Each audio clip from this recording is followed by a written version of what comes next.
where does the progressive movement go from here? It got off to an incredible start on Saturday with the Women's March here in Washington and in many cities around the country. I mean, there is an energy there. There's a power there that is, I mean, I've never seen anything like it. Maybe since the days of the protests against the Vietnam War.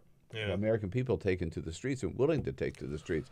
So now you got to harness that energy and direct it where? Yeah, that's the great challenge, is where you direct it and how you direct it.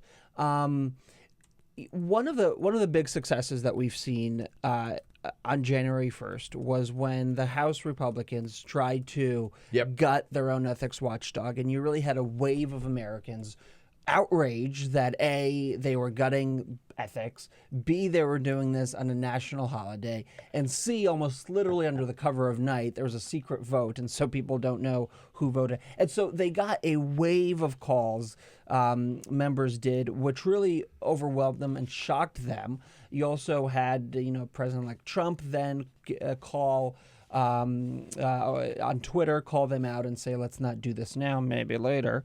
But it's finding opportunities and moments like that where you could really energize people by getting them to call their member, by getting them to do something creative online, or getting them to do something creative on the ground that would garner press attention.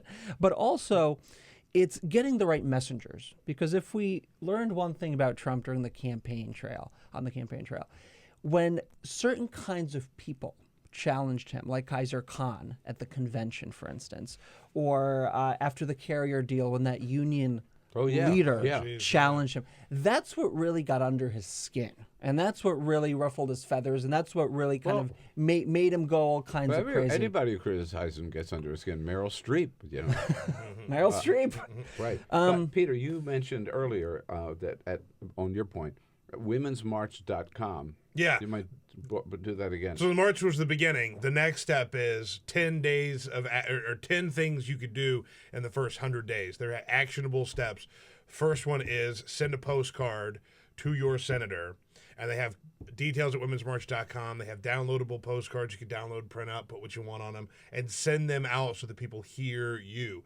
And that's, I think, really important. Because I was having this conversation with somebody after I'd gone to the march, and they said, the marches like that don't really do anything. What really work are, letting your elected officials know, or giving money to candidates who will beat the bad guys, right? Which I disagree with, and I think that the point is,